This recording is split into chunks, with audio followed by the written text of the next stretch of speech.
Les damos la bienvenida a esta clase sincrónica que es bastante especial porque normalmente tenemos nuestras clases grabadas podemos interactuar a través de un foro, pero hoy día es bastante especial en ese sentido porque podremos tener la oportunidad de conversar, dialogar, y justamente un tema que es tan actual como es qué Chile queremos, cómo lo pensamos y de qué forma la Constitución puede contribuir a ir en un camino que se ajuste a las expectativas que todos estamos teniendo en este momento. Entonces, para eso tenemos al profesor Vicente Martínez.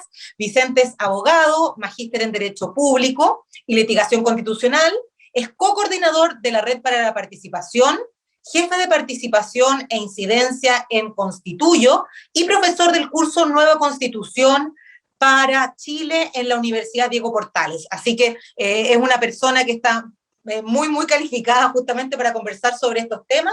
Espero que hasta el momento también hayan disfrutado del curso y que podamos quizás también, a partir de las reflexiones que ya hemos tenido, conversar también con Vicente. Y les invito a ir dejando las dudas, comentarios en el chat, ya que él hará una presentación de aproximadamente 30 minutos, luego de los cuales tendremos otra media hora para poder seguir conversando y dialogando. Así que sin más preámbulos, les dejo con Vicente para que podamos aprovechar esta horita juntos. Gracias, Vicente. Muchas gracias, Lieta, por la invitación. Tengo un PowerPoint, voy a intentar compartir pantalla. ¿Funcionó? ¿La ven? Perfecto. ¿Sí? Bien. Bien. Sí, justamente la idea de la clase de hoy es hablar sobre algunos conceptos, digamos, sobre la Constitución y el proceso constituyente, que nos van a permitir tener una conversación sobre qué deberíamos tener ahí, ¿no? O qué expectativas hay para el texto de la futura Constitución, pensando, digamos, en los distintos desafíos que se están viviendo hoy día y que se van a vivir de aquí en adelante, ¿no?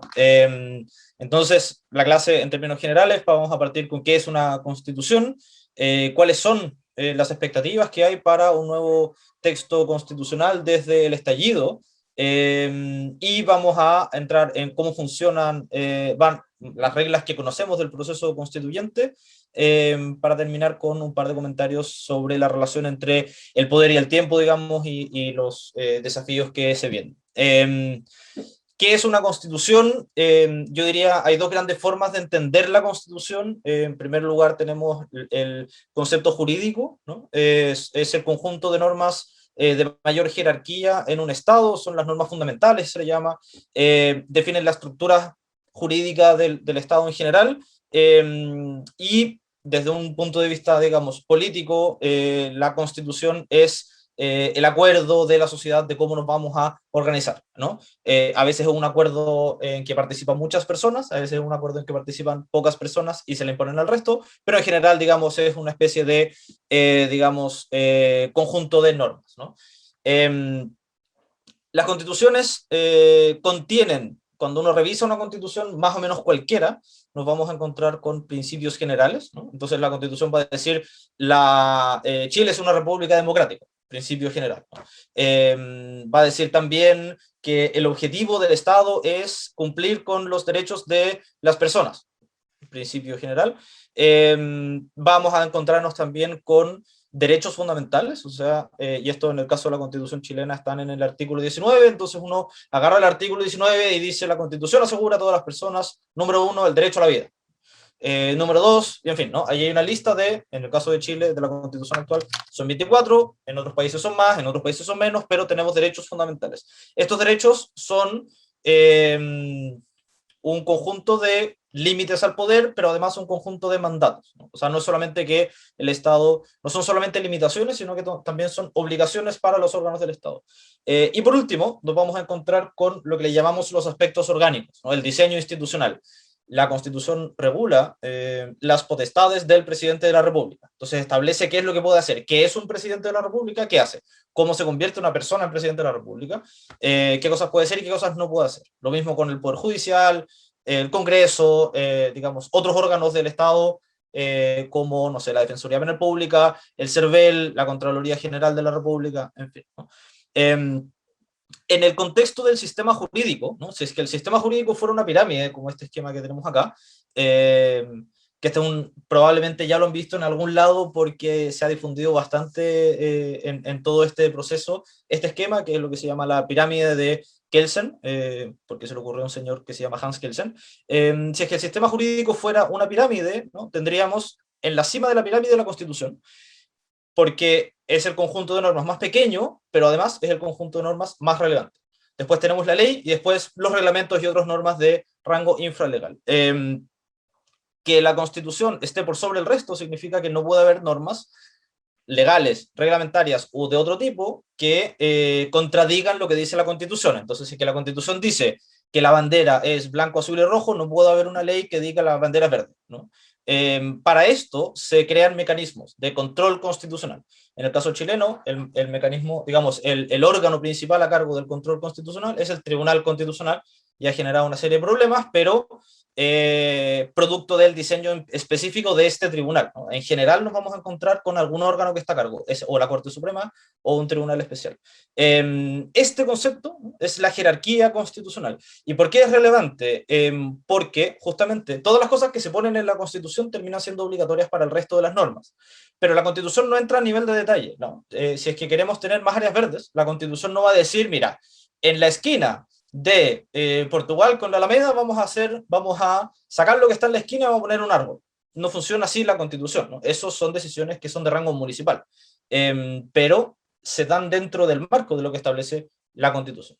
Entonces la Constitución va a decir, mira, hay municipalidades, las municipalidades hacen más o menos estas cosas. Entonces lo que se haga en el rango más alto va a establecer los límites para lo que se haga en el rango más bajo. En términos generales, ¿no? Si pudiéramos agrupar el contenido constitucional, tenemos, yo diría, dos grandes grupos, ¿no? Y esta es la clasificación que hace el profesor Roberto Gargarella. Tenemos por una parte las promesas, ¿no? Las promesas que son los derechos fundamentales, ¿no? Entonces, la Constitución nos dice que tenemos libertad de expresión, que tenemos educación, que tenemos salud, nos promete cosas. Y por otra parte tenemos lo que Gargarella le llama la sala de máquinas, que es el diseño institucional, que en el fondo son el conjunto de mecanismos para cumplir con estos objetivos, con estas promesas. ¿Qué es lo que ha pasado en América Latina en los últimos años, ¿no? En los últimos 120 años más o menos? Es que nos hemos preocupado mucho de la primera parte, de las promesas, y hemos dejado de lado la sala de máquinas. Entonces, tenemos promesas, si uno revisa la Constitución de México, la de Brasil, la de Colombia, la de Perú, la de Bolivia, la de Argentina, tenemos promesas que se ven súper bien, ¿no? El problema con el que nos encontramos es que la sala de máquinas está un poco oxidada. ¿Y por qué está un poco oxidada? Porque corresponde a un diseño institucional que se produjo a través del acuerdo entre conservadores y liberales en el siglo XIX. Entonces, en las discusiones del siglo XIX, en que conservadores estaban diciendo Estado unitario y sistema presidencial porque la democracia es un sistema poco eficiente para organizar a los estados, y los más liberales estaban diciendo Estado federal y sistema parlamentario. En los distintos países se lograron distintos acuerdos. Y dijeron, mira, en Chile, en fin, hubo una guerra civil, entonces sistema presidencial y sistema, digamos, Estado unitario, porque ganaron los conservadores.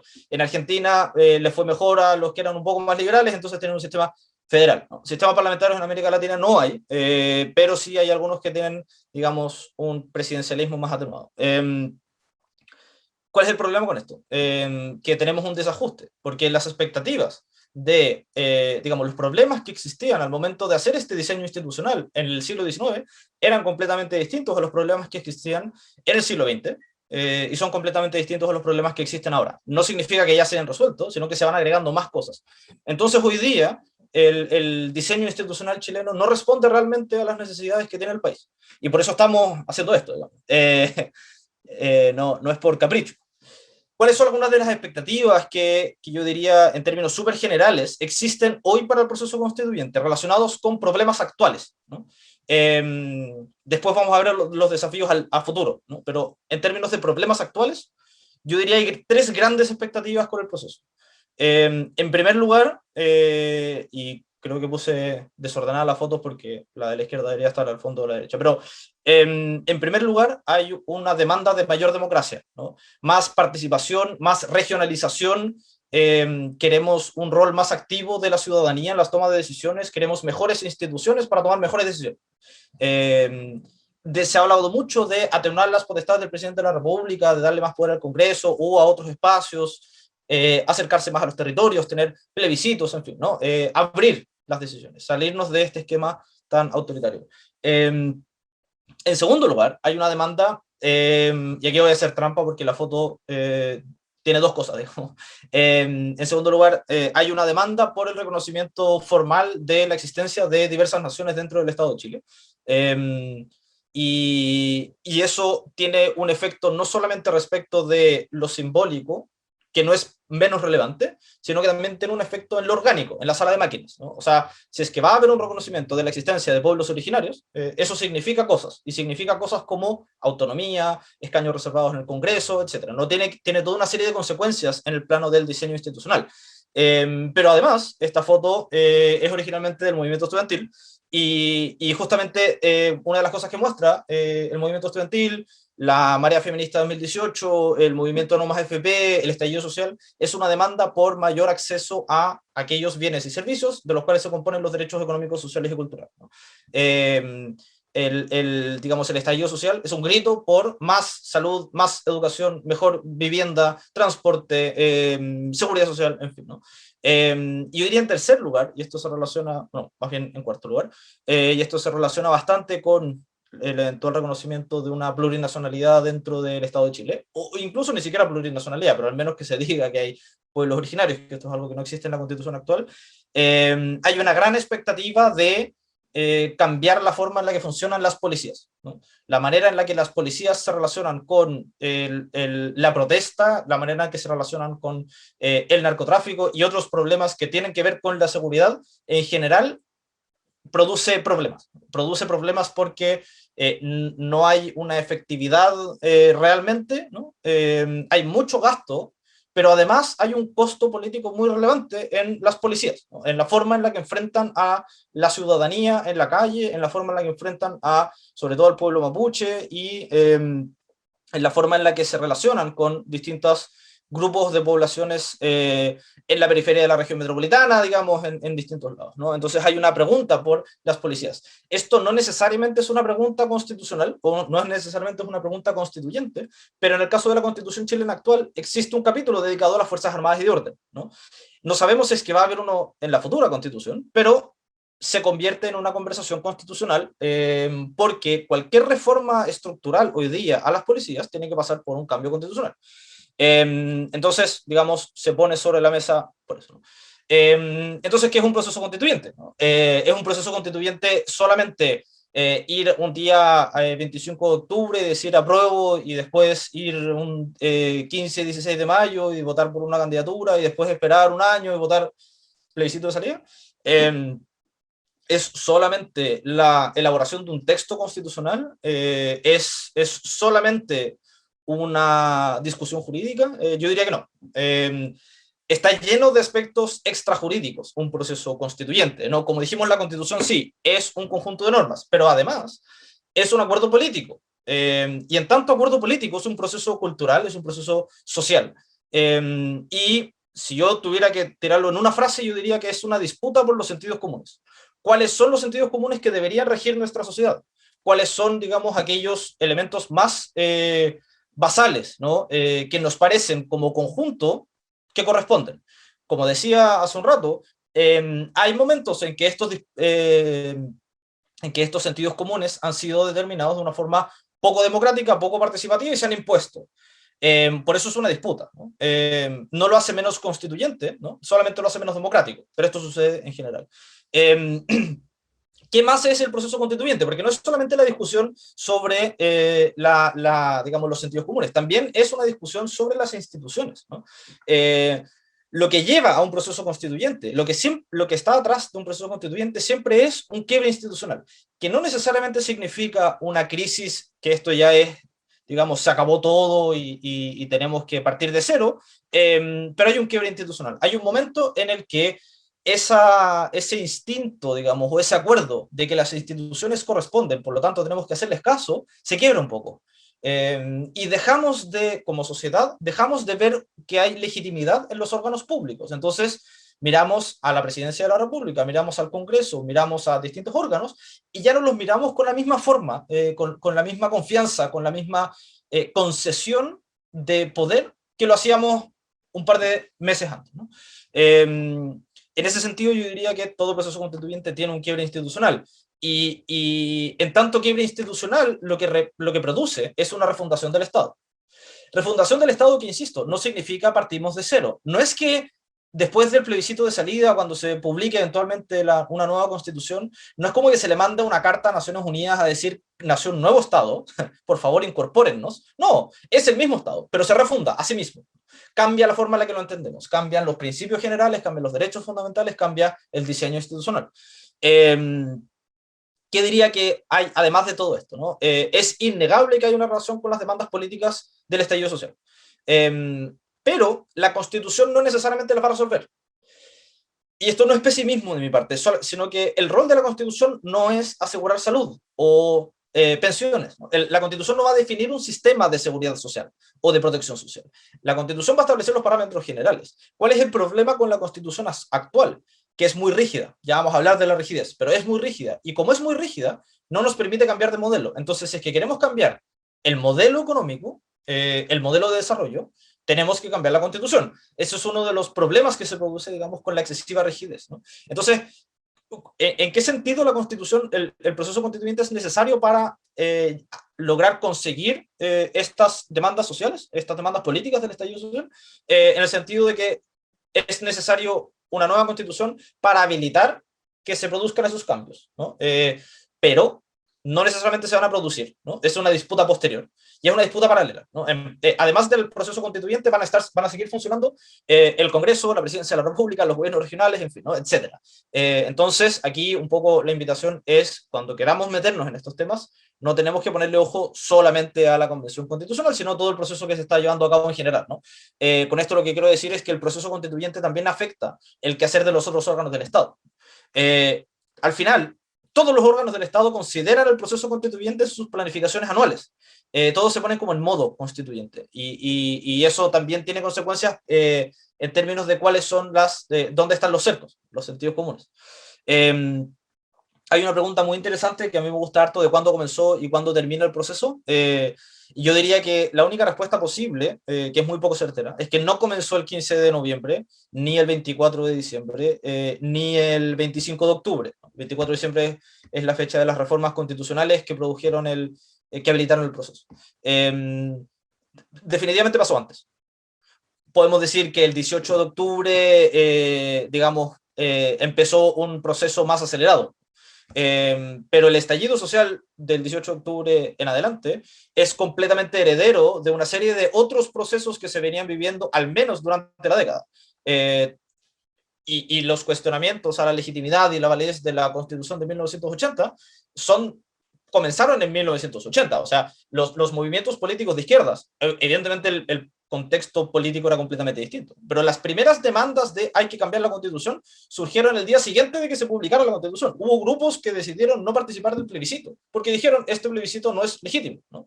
Esto un poco lo comento para que tengamos siempre presente que este no es un problema nuevo y que este no es un proceso nuevo. Esto es un proceso histórico, como todo proceso constituyente, viene de antes. Y lo mismo hacia adelante. No se va a acabar el día del plebiscito de salida, ni el día que se publique la nueva Constitución si es que se aprueba. Va a continuar por un montón de tiempo, porque todas las instituciones tienen que seguir adaptándose, y porque se van a abrir nuevos espacios para hacer nuevas cosas que antes no se podían hacer.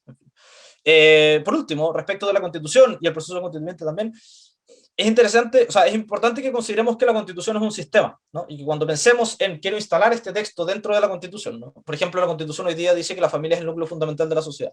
Entonces, uno podría decir, mira, saquemos esto, ¿no? Pongamos que en vez de las familias son los hogares, para que sea más inclusivo, o digamos que son las familias, para incluir más tipos de familias. Bueno, si es que solamente nos preocupamos de eso, vamos a quedarnos tuertas y tuertos a la posibilidad de que en otras partes de la Constitución se hagan ajustes que modifiquen el efecto de la norma que estamos proponiendo. Entonces, en general, cuando nos planteemos la posibilidad de hacer seguimiento a la Convención Constitucional, cuando queramos definir una postura, sea para hacer incidencia o simplemente para tener una postura, para tener una opinión, tenemos que tener una perspectiva sistémica del texto constitucional. ¿Qué ha pasado entonces en Chile? Digamos, aquí tenemos un pequeño cronograma. El 25 de octubre tuvimos un plebiscito de entrada, el 15 y 16 de mayo tuvimos elecciones. En julio, el domingo, empieza la Convención Constitucional. Probablemente van a ser 12 meses, pero la regla formal es que son 9 meses con la probabilidad, o sea, con la posibilidad de prorrogarlo por 3 meses más. Vamos a tener en el fondo un año, porque es muy poco probable que en 9 meses esté listo el borrador de Constitución, y 60 días después, o sea, la Convención Constitucional elabora un borrador. Este borrador se le entrega al presidente de la República, el presidente de la República tiene que como que darle un ok formal. No es que pueda revisar el contenido, sino que simplemente puede decir, mira, esto es efectivamente cumple o no cumple, puede que lo pase por Contraloría como un par de formalidades, y se convoca el plebiscito de salida. 60 días después, dentro de esos 60 días vamos a tener campaña, digamos, por el apruebo, por el rechazo, y sobre todo para explicar en qué consiste el texto, ¿no? Esto es, digamos, el gran panorama de la parte formal del proceso constituyente. Atrás. Un par de aspectos notables de la Convención Constitucional, que creo que no se puede hablar del proceso constituyente sin mencionarlos. El primero es la paridad. O sea, reglas de paridad no han existido en procesos constituyentes nunca. En esto Chile ha sido completamente pionero, digamos, en incorporar las reglas de paridad. El efecto que tuvo me parece absolutamente notable también, ¿no? Pensar que en un contexto en que en el Congreso las mujeres nunca lograron llegar al 40%, y que cambiaron las reglas, cambió el contexto político también, y que en la Convención Constitucional la paridad terminó haciendo una corrección para incorporar más hombres, desde mi punto de vista es brillante, ¿no? O sea, más allá del resultado específico, creo que dice mucho. Sobre todo dice mucho de la regla de paridad de entrada, que obligaba a que las listas fueran paritarias y que estuvieran ordenadas como cebra, porque es un efecto conocido del sistema de listas, que las personas que están más arriba salen más, ¿no? En segundo lugar, tenemos escaños reservados, y esto es clave, no solamente por el hecho de que son insuficientes. A mí me habría gustado muchísimo más otra fórmula que hubiera sido más representativa. Creo que tener un representante o una representante para un pueblo originario completo es completamente deficiente, pero están y son más de lo que en general se produce en América Latina. Entonces también ahí tenemos un, digamos, punto a favor. En ambos casos, yo diría que es súper importante que nos hagamos cargo de lo que significa esto. No es solamente que participen formalmente, ni las mujeres en su condición de, en este caso, ser la mitad de la convención, ni los pueblos originarios. No basta con que simplemente estén. Tienen que estar en un contexto en el que sean políticamente relevantes. Y para ser políticamente relevantes, lo primero es que exista el espacio para que se sientan cómodas y se sientan cómodos.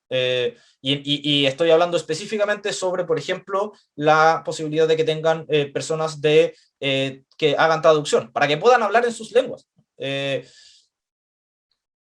Sin la posibilidad de que personas como la Machi y Francisca Lenconado hablen en sus lenguas, ¿cómo podemos pensar en un proceso constituyente en que efectivamente estamos hablando de inclusión? Si no, no les invitemos, ¿no? Hagamos una convención constitucional compuesta por puros hombres blancos del Distrito 11 y ya, ¿no? O sea, si vamos a ser inclusivas y si vamos a ser inclusivos, tenemos que hacernos cargo de lo que esto significa. Por último, yo diría que también es súper notable de lo que pasó el 15 y el 16 de mayo, la composición en términos de las fuerzas políticas. No solamente por los resultados inesperados de la lista del pueblo y de independientes no neutrales, sino porque nadie tiene un tercio, y eso es muy importante. Nadie puede bloquear decisiones del resto, y porque además hay nuevas fuerzas políticas que diversifican el debate. No sabemos realmente cómo se van a comportar, ni las nuevas ni las antiguas, porque nunca habíamos discutido algunas cosas, pero la distribución que hay acá me parece a mí que es súper, digamos, positiva, en el sentido sobre todo de que no existan grupos que puedan bloquear a los otros. ¿Cuáles son las reglas más relevantes del proceso constituyente que conocemos hasta ahora? Porque hay muchas que no existen, ¿no? Participación ciudadana, transparencia, todo va a estar regulado en un reglamento. Pero de lo que conocemos hoy día, si es que miramos los artículos 130 y siguientes de la Constitución actual, las disposiciones transitorias 31ª y siguientes, saltándonos las del 10%, y algunos otros cuerpos normativos, tenemos que, en primer lugar, la Convención Constitucional tiene que aprobar un reglamento. El reglamento tiene un quórum de 2/3 para las reglas de votación, pero no se establece quórum para el resto de las reglas. Entonces, todas las normas de orgánica, todas las normas de transparencia, de probidad, de participación ciudadana, no tienen norma especial, por lo tanto, uno diría se aplica la regla general de quórum, que es la mayoría simple. Las reglas de votación misma, 2/3. También el contenido del borrador que hagan. Tienen que elaborar un borrador de nueva constitución, ese contenido tiene que ser aprobado por 2/3. Existe la regla de hoja en blanco, que es el complemento de los 2/3, que también es un componente clave. Esto significa que si es que se discute un tema que hoy día ya está regulado en la constitución actual, y no se llega a un acuerdo de 2/3, no se vuelve a el texto que estaba en la constitución actual. No va a ser un raspe. Queda fuera de la constitución. Se convierte en materia de ley. Y ya, ¿no? Hay algunos casos en los que esto es más problemático que otros, pero no vamos a entrar en ese... tenemos límites de contenido. El primero es que no se puede proponer algo que no sea una república democrática, que es más o menos evidente, ¿no? O sea, no, la Convención Constitucional no puede proponer una monarquía, una dictadura, bueno, en fin. Y sería bien tirado las mechas que lo hicieran también, pero, ok, no se puede hacer. Además, no se pueden contravenir los tratados internacionales y no se pueden contravenir las sentencias de la Corte Suprema, del Poder Judicial en general. Esto también tiene explicaciones bien claras. La Convención Constitucional no va a gobernar el país, no representa al Estado en instancias internacionales, por lo tanto no tiene la capacidad de negociar tratados internacionales, de suscribir tratados nuevos, de salirse de tratados que existan. Ese no es su rol. Su rol es hacer un borrador de nueva constitución. Sigue siendo el gobierno. Ahora, en el texto de la nueva constitución podemos cambiar las reglas sobre cómo se suscriben los tratados perfectamente. Y ahí podemos decir, mira, proponemos que, no sé, haya iniciativa popular de tratado internacional. Y podemos decir, mira, se juntaron firmas y obligamos al Congreso a firmar Escazú. Cosas de ese estilo se podrían hacer. Pero digamos, no es la convención la que tiene que hacer, la que tiene el rol hoy día de gobernar. Y por último, el plebiscito de salida, digamos, que ya lo hemos comentado, que corresponde, hay que aprobar o rechazar, ¿no? La Convención Constitucional no está haciendo una constitución, está haciendo un borrador. Temas por ponerle ojo, y algunos de estos ya los he mencionado. El primero es la presidencia. O sea, la primera sesión deberían elegir presidencia y vicepresidencia, y a quien elijan va a decir mucho respecto de cómo va a funcionar. Se ha hablado mucho de Elisa Loncón y de Jaime Baza como ambas posibles figuras, pero hay más y hay que ver ahí. Si es que la presidencia fuera una mujer mapuche, sería notable en términos simbólicos, pero si es que esa presidencia después quedara completamente opacada, también sería un problema. O sea, como tenemos que ver una serie de cosas al respecto, ¿no? La interculturalidad ya la mencioné, tenemos que hacernos cargo de lo que significa los escaños resultados. El rol de los otros órganos del Estado también es clave, ¿no? Cómo se relacionan los distintos órganos con la Convención Constitucional. Yo sé que estoy, pero ya me queda poco. Pero todos los órganos intentan, en general, defender su territorio. Y como están regulados en la Constitución misma, es altamente probable que quieran meter la cuchara, ¿no? Y ahí tenemos que tener ojo. La Corte Suprema va a querer meter la cuchara de alguna forma. No necesariamente está mal, pero está mal si es que es demasiado la influencia, ¿no? Lo mismo con presidencia, ¿no? Hay un precandidato presidencial que estaba hablando el otro día de que se quería meter en la discusión. Bueno, no. Y hay que tener mucho ojo también con lo que está haciendo Secretaría General de la Presidencia en el proceso de instalación de la Constitución. Y último par de comentarios sobre la relación del poder con el tiempo. ¿Qué pasa con el proceso constituyente, ¿no? Las constituciones son normas y las normas se aplican en el tiempo, ¿no? Mientras más rígida sea la constitución, más rígida va a ser por más tiempo. Esperamos que una nueva constitución, sobre todo si es que es elaborada de forma democrática, participativa y transparente, dure mucho tiempo. Pero para eso, para que sea exitosa en este proceso, tiene que ser suficientemente flexible, ¿no? Tiene que ser suficientemente flexible para no convertirse en el Titanic, ¿no? Porque si es que es muy rígida y nos enfrentamos a problemas que no pueden ser resueltos dentro del marco normativo de esta nueva constitución, el problema va a romper a la constitución. O vamos a tener una crisis difícil de solucionar en que los costos los va a pagar las personas al final, ¿no? Si es que es muy rígida. Estoy pensando, por ejemplo, en discusiones que se han dado sobre empresas del Estado. Si es que le aplicamos el análisis de medio ambiente, puede que tengamos un problema, tenemos que revisar eso, ¿no?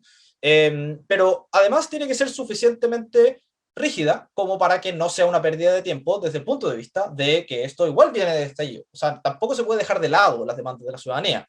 Entonces tenemos que encontrar un equilibrio. Y solamente les voy a poner dos temas. El primero son los cuidados que han estado particularmente presentes, las labores de cuidado han estado particularmente presentes durante el contexto de pandemia, por distintos motivos. No quiero entrar en detalles sobre los cuidados, pero me parece que una constitución en el siglo XXI no puede no hacerse cargo del costo que significan los cuidados, ¿no? Han sido históricamente invisibilizados las labores no remuneradas de cuidado, pero también las remuneradas, ¿no? y ahí hay algo que el proceso constituyente puede hacer al respecto, en términos de cómo se distribuye el poder, cómo se distribuyen los costos en la sociedad, el sistema de seguridad social, en fin, hay un montón de cosas que se pueden hacer aquí, en términos de reconocimiento, de validación, pero también de cuál es el rol que van a cumplir en la sociedad. Y el último es la crisis climática. No hay constitución, o sea, no hay proceso político que no considere la crisis climática en este momento, no, proceso político serio. Y en ese sentido, al menos desde mi perspectiva, y yo en esto soy, bueno, vieron mi presentación, todo apunta hacia el diseño institucional. En general, yo pensaría en que en el diseño institucional tenemos la respuesta a la capacidad de una nueva constitución de responder a los desafíos de la crisis climática, a los desafíos de la crisis de los cuidados que también que estamos viviendo, y en fin. ¿No? Mi invitación en este sentido sería a que no nos quedemos solamente en el derecho a vivir en un medio ambiente sano, que es relevante, sino que también pensemos en quién aplica este derecho, ¿no? Cómo este derecho se lleva a la práctica, qué pasa con las empresas del Estado y qué pasa con las empresas privadas, ¿no? Qué pasa con los órganos del Estado, qué pasa con el Tribunal Constitucional, si es que existe, o con otros tribunales, cuál es el rol de la ciudadanía en esto, en fin. Creo que al menos estos dos son desafíos que, más allá de los que mencioné originalmente, que son desafíos presentes hoy día, estos que también están presentes hoy día, van a estar muchísimo más presentes en un par de esquinas más, en un par de cuadras más, digamos, y no hay constitución legítima, exitosa, que no se haga cargo de estos dos, y yo creo que ahí el diseño institucional tiene que tener la capacidad de hacerse cargo de ambos desafíos, a la vez que cumplir con todas las expectativas que existen para este proceso. Y eso. No sé si tienen preguntas, comentarios. Me demoré 5 minutos más de lo presupuestado originalmente, pero voy a sacar esto para que nos podamos ver las caras.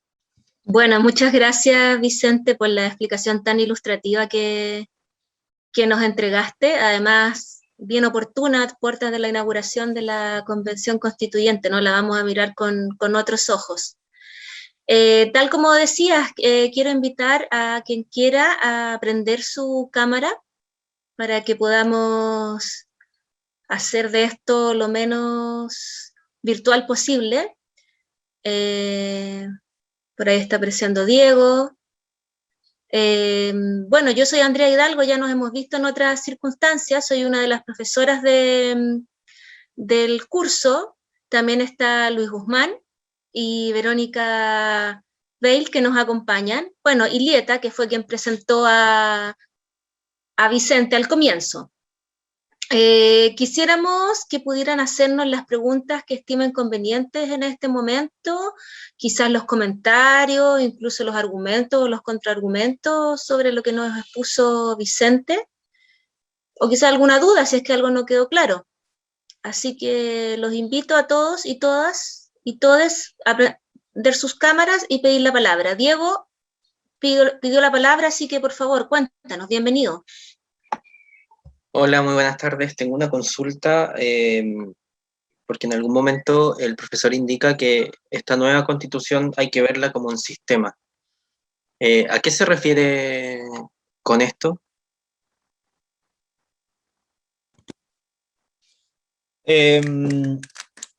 Cuando hablamos de que la Constitución es un sistema, lo que queremos decir es que todas las distintas partes de la Constitución se relacionan entre sí, ¿no? Entonces, si es que revisamos el artículo 19 en la Constitución actual, en que nos encontramos con los derechos fundamentales, no podemos quedarnos solamente con el artículo 19 para entender cómo estos derechos se llevan a la práctica, sino que además tenemos que pensar, por ejemplo, en el artículo 20, que es el que establece una acción constitucional, una acción judicial, digamos, para llevarlos a la práctica, ¿no? Tenemos que además considerar el diseño institucional del Tribunal Constitucional y del Instituto Nacional de Derechos Humanos. Y en fin, hay que, digamos, verlo desde distintos puntos de vista, porque, por ejemplo, si es que establecemos un derecho, cualquiera, ¿no? Vamos a inventar, no tengo idea, por ejemplo, si es que estableciéramos derechos de los animales. ¿Los animales tienen derechos? No los mismos, tienen otros derechos. Establecemos derechos de los animales, pero no establecemos ningún mecanismo para que estos derechos se ejecuten. Se convierte en una promesa súper vacía. Eso es uno de los problemas que puede producirse, ¿no?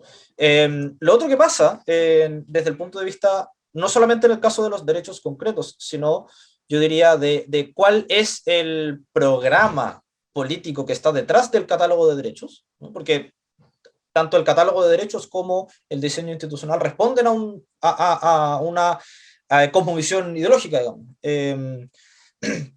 Si es que el programa de uno no se condice con el otro, vamos a tener también ahí un choque entre los derechos y las instituciones. Y normalmente van a ganar las instituciones. No por un tema, digamos, de cuál está por sobre la otra, sino porque los derechos son límites al poder, que el poder es ejercido por las instituciones, y son mandatos al poder, que es ejercido por las instituciones, y las instituciones se controlan entre sí, ¿no? Entonces, esto suena como a que estoy obsesionado con las instituciones, y tiene un poco de verdad eso, pero lo más relevante es que si es que uno lee la Constitución completa, uno diga, esto es un buen todo, ¿no? Tiene sentido. No me sobra algo, ni me falta algo, ¿no? Es un paquetito como bien armado. Esa es la lógica de entender la Constitución como un sistema. Y no permitir en el fondo que, si es que nos preocupamos demasiado de una válvula y abren la otra, tengamos el mismo problema que queríamos evitar. Esa es la lógica. Muchas gracias. Gracias, Vicente. Veo a Aurora, pero no tiene levantada la mano. No sé si quiere... No, está bien. Les cedo entonces la palabra a alguno de los profesores, si es que quieren hacer alguna pregunta. Luis, adelante. Hola, ¿qué tal a todas y todos y todes? Un gusto estar acá con ustedes hoy. Bueno, un poco una pregunta, yo diría, bastante ingenua, para un poco examinar la manera en que la Constitución, como dijo Vicente, tiene esta capacidad de generar promesas que no necesariamente se materializan en la realidad. Entonces, un poco la pregunta sobre cuáles son los mecanismos que aseguran que las promesas y la sala de máquinas se condigan. O sea, ¿cuál es el alcance? Porque nosotros podríamos poner en el papel, digamos, que básicamente Chile va a ser un país perfecto, ¿no es cierto? Donde somos todos felices y todos tenemos de todo. Pero, digamos, ¿cuál es la limitancia que existe en este proceso de materialización de esas promesas? Y digamos, ¿cuál es el riesgo también que se corre en que muchas de ellas no se cumplan o queden cumplidas a media? Nada ingenua la pregunta en todo caso. Lo ingenuo es que me podría demorar como 5 años en responderla, pero voy a ir como con la versión, porque el proceso constituyente empieza el domingo, entonces no tenemos 5 años. Yo diría lo primero es que tenemos que siempre tener la capacidad de identificar cuál es exactamente la promesa, ¿no? Si es que revisamos, por ejemplo, el derecho a la salud, establece, sí, tenemos derecho a la salud. Todas las personas tienen derecho a la salud. Pero un par de párrafos más abajo dice que tenemos derecho a elegir entre un sistema público y un sistema privado de salud. Y cuando la Constitución establece el derecho a elegir entre dos sistemas, ¿no? Lo que está diciendo es que no podemos eliminar un sistema porque sería contrario a nuestros derechos, ¿no? Entonces, si es que el sistema público creciera tanto que elimina el sistema privado, o al revés, aquí no, tendríamos un incumplimiento del derecho. Entonces, ante la pregunta de cuál es la promesa, si es que revisamos el artículo sobre el derecho a la salud, la promesa no es tanto el acceso a la salud, sino que parece ser el que se mantenga el statu quo de este sistema dual entre un sistema público y un sistema privado de salud. Algo similar pasa en el caso de el derecho a la seguridad social.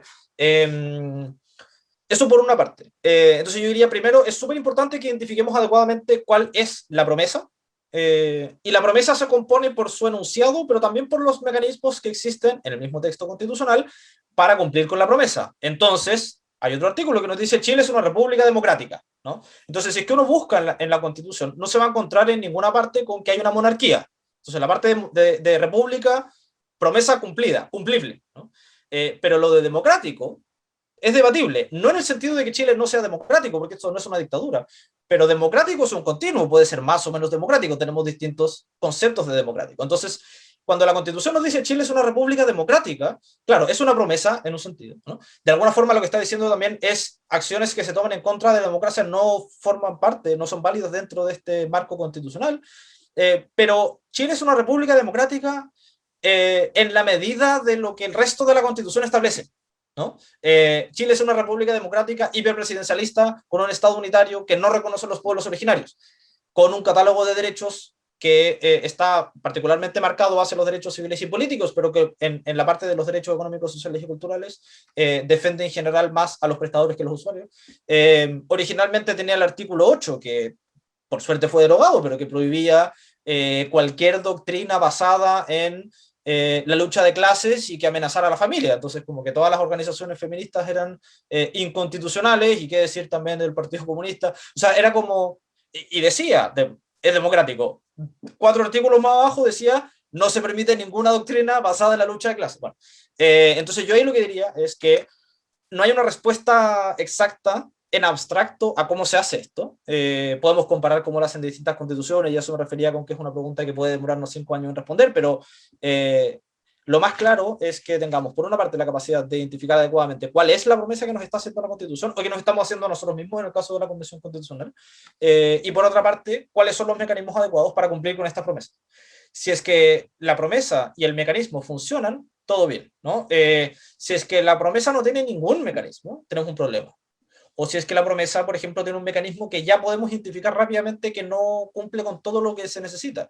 Pasa, lo mencioné hace un rato, el artículo 20 establece lo que se llama recurso de protección, que es una acción constitucional que busca garantizar acceso a algunos derechos, ¿no? Entonces, todas las personas que se vean amenazadas, vulneradas en el ejercicio de un derecho, pueden ir a tribunales y decir, oye, tengo un problema con esto.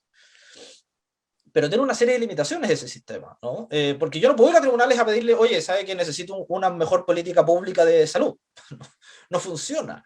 Necesito una ciudad con mejores áreas verdes, porque los tribunales no hacen eso, ¿no? Entonces, digamos, los mecanismos tienen que ser suficientes para cumplir con las promesas, ¿no? Yo diría la promesa, así como el enunciado de la promesa no termina de completarse hasta que le incorporamos el mecanismo, y ahí recién podemos entender qué es exactamente lo que nos está diciendo el texto constitucional.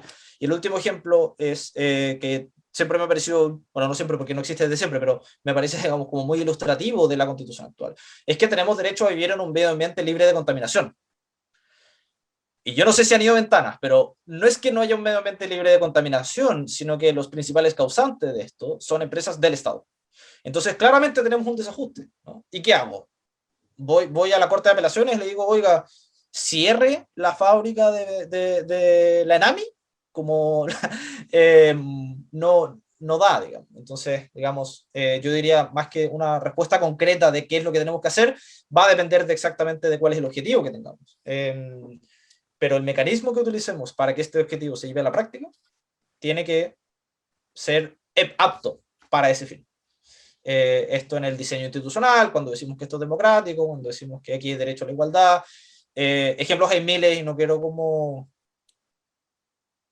prefiero abrir a ver si es que tienen más preguntas y podemos seguir con los ejemplos. Gracias, Vicente. Muchas gracias, Vicente. Veo a Constanza. Hola, Constanza, ¿cómo estás? Tanto tiempo. Hola. No sé si alguien más quiere hacer una pregunta. Constanza, adelante, por favor. Bueno, un poco como con lo que estaba hablando Vicente, pensaba en este mismo tema, por ejemplo, de las regulaciones ambientales, que tenemos, que si bien Chile tiene una institucionalidad que es el sistema de evaluación ambiental, tiene principalmente un enfoque como de cumplimiento ambiental que tiene que ver con multas y como con ciertos castigos cuando se transgreden las normas que de por sí ya son insuficientes. Entonces, frente a eso, como no sé si tiene como algún conocimiento o ejemplos referentes de dónde pudiera agarrarse esta nueva constitución para que efectivamente casos como los de Ventanas o como de las contaminaciones de Codelco, por ejemplo, cerca del Hue, que hubo un derrame de tanque de relave hace muchos años y que contaminó los pozos de una zona rural de por ahí cerca, y casos muchos otros. Entonces, claro, como qué tipo de institucionalidad ambiental se puede llegar a generar con este proceso, pero que de por sí, por ejemplo, en las mismas instituciones o en las mismas empresas del Estado, no sea el Estado per se que se fiscalice a sí mismo, sino que existan como mecanismos en que la propia ciudadanía pueda participar también de estas instancias en el fondo de relación de las empresas con el territorio. Gracias. Muchas gracias por la pregunta. Yo no soy experto en ambiental, entonces no conozco en detalle todas las institucionalidades o los distintos modelos que existen de cómo hacernos cargo de este problema. Pero hice mi tesis y he estado muy metido, mi tesis del magíster la hice en Derecho Humano y Empresas, y este es uno de los temas en los que sí, en términos gruesos, sí manejo bastante bien y que me gusta harto, así que si me alargo, me cortan. Pero, a ver, un par de comentarios. Yo diría, en primer lugar, la pregunta que haces sobre cómo hacerlo para tener una mejor institucionalidad excede a lo ambiental, ¿no? Y la pregunta ¿es el rol del Estado siempre establecer castigos, sancionarlos y esperar que de esa forma modifiquemos nuestras conductas o que tengamos alguna conducta en particular? Y esto nos lleva al derecho penal, ¿no? El análisis de delitos, digamos, nos lleva a la defensa de la libre competencia, nos lleva al modelo de regulación de, por ejemplo, derechos de las consumidoras y los consumidores, y nos lleva también a medio ambiente, ¿no? Entre otras cosas. Nos lleva en general a la pregunta de cómo debería ser una regulación. ¿Qué es una regulación eficaz? Para eso, en el caso de cuando tenemos actores públicos y privados involucrados, el Estado se vincula de dos formas distintas con ambos, ¿no? Al privado se le regula como un externo, ¿no? Es un tercero. Se le regula como un tercero, se le sanciona como un tercero, se le lleva a tribunales en caso de incumplimiento, porque es un actor privado, es externo al Estado. En cambio, al Estado mismo se le regula dentro de la regulación del mismo Estado, ¿no? Y esta es la gran distinción en general que vamos a tener entre el derecho público y el derecho privado. El derecho privado regula los contratos entre privados, el derecho público regula cómo funciona el Estado y cómo el Estado se relaciona con privados cuando, por ejemplo, contrata a una empresa para hacer un camino, para traer buses, cosas de ese tipo, ¿no? ¿Cuáles son los grandes problemas que tenemos hoy día? Yo diría, hoy día el Estado chileno tiene muy poca capacidad de efectivamente moldear las actividades empresariales. Y esto tiene que ver con el modelo de desarrollo y tiene que ver con la forma en la que se ha establecido una frontera muy fuerte entre el Estado y el privado en Chile, ¿no? Esto en el caso de libre competencia ha sido todo un gran proceso de discusión. Lo mismo en el caso tributario, lo mismo en el caso de derechos del consumidor. Cuando se discutió la ley, la reforma al sistema del CERNAC, hubo muchas empresas que dijeron no le podemos dar más potestades al CERNAC. Y a la hora de los que hubo, si no se le da más potestades, no había ninguna capacidad de controlar efectivamente los derechos del consumidor. Entonces, respecto de los privados, uno de los grandes problemas es esta frontera. ¿Cuál es la barrera? ¿Cuál es el rol que puede ejercer el Estado? Y considerando que tenemos un Estado muy limitado en su capacidad de relacionarse con los privados, independiente de que en la nueva Constitución esto podría cambiar, pero digamos, ceteris paribus, como dicen los economistas, el rol puede hacer muchas cosas que no son solamente sancionar, también puede premiar o puede favorecer ciertas cosas, ¿no? La lógica de los incentivos, que se usa mucho en derecho público, en general es más eficaz que simplemente verlo solo como una sanción, ¿no? Porque, en fin, te llevo al ejemplo de, por ejemplo, el plan paso a paso. El nivel de cumplimiento del plan paso a paso es bajísimo, del toque de queda también. Y no es un tema de miedo, no es un tema de me van a sancionar, ya pasamos esa etapa. Es tan alto el nivel de fatiga que la gente derechamente no cumple la regulación. Y esto tiene que ver con una regulación mal diseñada, porque no incorpora la fatiga, por ejemplo. De hecho, los últimos cambios de fase 1 a fase 2 tienen que ver con la fatiga. Entonces ahí el desafío del Estado es cómo entender adecuadamente también lo que pasa en el otro lado. La participación ciudadana y la transparencia son absolutamente clave, no solamente en esto, en general, en cualquiera sea el próximo diseño institucional. En general, entendemos la participación ciudadana como hacernos parte del proceso legislativo. Siempre pensamos como en iniciativa popular de ley, y está bien, pero la participación ciudadana en el plano local, la participación ciudadana en la regulación ambiental probablemente es mucho más relevante, ¿no? Tener una relación directa con las municipalidades, en fin. Entonces yo fuertes de participación ciudadana. Y para entrar un poco en las empresas del Estado, hay dos grandes formas de enfrentar esto. Las empresas del Estado en general buscan o recaudar fondos o cumplir con una función pública, que es muy difícil de concesionar, no tengo idea. Aquí una cosa es cómo regulamos a las empresas del Estado y cuánta plata se les da. En algún momento en una investigación estuvimos en conversaciones como con el equipo de sustentabilidad de Codelco, y nos decían como, tenemos las mejores intenciones del mundo, no tenemos plata para hacerla. Entonces hay un problema, porque son recursos públicos los que se les entregan, ¿no? Entonces, la forma más clara de entender cuál es la promesa, a propósito de lo que preguntaba Luis, también es cómo se distribuye la plata. La Convención Constitucional tiene 500 millones de pesos para participación ciudadana. No es mucha la promesa, es una promesa, digamos, humilde, 500 millones de pesos por participación ciudadana. Aquí lo mismo, ¿no? Entonces, tener más distribución de recursos hacia, digamos, los departamentos de sustentabilidad, de derechos humanos que se producen dentro de las empresas. Y por otra parte, pensar en un diseño del Estado, un diseño de las empresas del Estado que de repente pueda ser más amplio, ¿no? Más mixto, ¿no? En que creemos nuevas empresas que se hagan cargo de nuevas cosas. A mí, ya a esta altura, me genera como dudas por qué seguimos concesionando el transporte de la región metropolitana. Como realmente no lo entiendo. Yo he revisado las bases de licitación y los contratos, y es tanto el nivel de regulación que es lo mismo que ser una empresa del Estado, pero tenemos el chip de que hay que concesionarlo. Yo creo que en la medida de que regulemos mejor las empresas del Estado, respecto de las cuales el Estado siempre va a tener muchas más herramientas para influir, podríamos pensar en un modelo de sociedad en el que el Estado tiene un rol más activo y de esa forma hacernos cargo de mejor forma de desafíos como por ejemplo el de la crisis ambiental. Lo mismo con estándares de derechos humanos en general. Yo ahí les invito a revisar lo que se ha hecho en el Grupo de Trabajo de Naciones Unidas de Derechos Humanos y Empresas.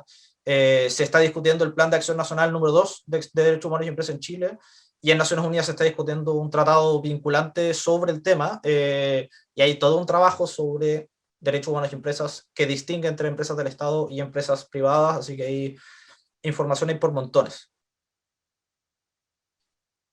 No sé si con esto respondí a tu pregunta. Gracias, Vicente. Tenemos tiempo para una pregunta más, si es que alguien tiene algo en el tintero. Podemos seguir en el foro, como ustedes saben, que es como salir a tomarse un café después. Pero si alguien quiere hacer una pregunta en vivo, les invito a que levanten la mano. Constanza, ¿quieres retrucar? Dale. Es una pregunta muy específica. ¿Qué vamos a hacer con el código de agua? ¿Cómo vamos a hacer con el código de agua? Una pequeña pregunta. Una pequeña pregunta. Creo que hay un problema con tu micrófono, Constanza, sí, eso creo que está mal enchufado en el computador. ¿Pero se escuchó? Se escuchó, el código de aguas. A ver, dos cosas sobre el código de aguas. La primera es que, por suerte, mi clase es sobre el proceso constituyente y el código de aguas no está en la Constitución. Por lo tanto, la respuesta corta es la Constitución no va a cambiar el código de aguas, ¿no? La respuesta un poco más larga es que sí puede hacer dos cosas. Por una parte, puede regular el derecho al agua, regular el derecho al medio ambiente sano, puede regular instituciones nuevas, ¿no?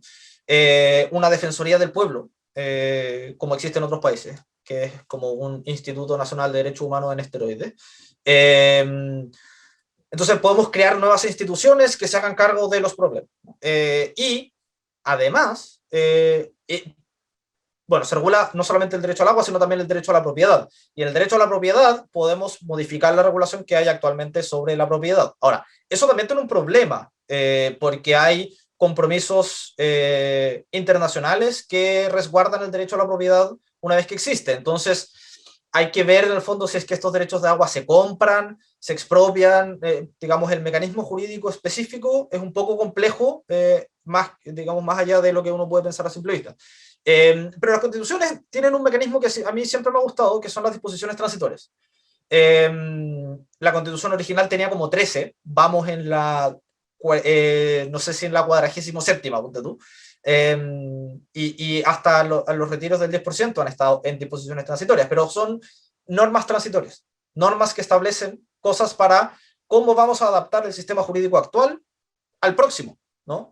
Al nuevo sistema jurídico. Porque no solamente el Código de Aguas está en cuestionamiento, instituciones como el matrimonio puede que cambien, el Código del Trabajo puede que cambie, las reglas de sindicalización, por ejemplo, puede que se vean afectadas por la nueva Constitución. El decreto ley 3500 que establece el sistema de pensiones, puede que haya que cambiarlo completo, pero esas cosas no se hacen de la noche a la mañana, y ahí va a ser muy, muy relevante a propósito de cuando empiece, cuando termine el proceso constituyente, el primer congreso, ¿no? La Constitución puede que establezca un derecho al agua regulado de forma brillante, y puede que establezca un derecho a la propiedad regulado de la manera en la que corresponde, y puede que establezca las instituciones adecuadas para hacerlo, pero las reglas siguen siendo vigentes hasta que se cambien las otras reglas, ¿no? Y el Código de Aguas podría convertirse en inconstitucional con una nueva Constitución, pero si es que simplemente es inconstitucional, no podemos botarlo a la basura, porque hay reglas ahí que hay que utilizar. Lo que hay que hacer es hacer un nuevo Código de Aguas. Y hacer un nuevo Código de Aguas es trabajo del próximo Congreso, del que se elija ahora en noviembre, o del que se elija en el próximo noviembre, digamos, como los primeros procesos legislativos después del proceso constituyente. Pensemos que el paquete normativo, donde está el núcleo duro de la regulación de la dictadura, se demoró 17 años. Si restamos los años en los que no trabajaron demasiado en términos jurídicos, son al menos 7, ¿no? Y tenemos un proceso de transformación del sistema jurídico súper intenso, donde están todas las leyes orgánicas constitucionales, está todo el paquete de normas que presentaron, digamos, los últimos meses antes del cambio de mando, en fin, un montón de cosas, ¿no? Y esto un poco también nos lleva a decir, claro, a propósito de la pregunta de Diego, y con esto cierro, ¿no? Si es que nos preocupa el Código de Aguas, nos preocupa la función legislativa. Entonces, si es que queremos tener mejor Código de Aguas, tenemos que preocuparnos también de tener un mejor Congreso, ¿no? Tener un sistema más participativo, más democrático, más representativo también. Entonces, tenemos, digamos, que enfrentar el problema desde todos los puntos de vista al mismo tiempo. Espero con esto haber respondido, y en todo caso, cualquier cosa que haya quedado en el aire, yo no estoy en el foro, pero si es que hay preguntas, cosas de ese estilo, me pueden contactar. Ahí Lieta tiene mis datos, y etcétera, las personas que están en esta clase y las personas que la escuchen en el futuro, digamos, de forma asincrónica. Así que eso.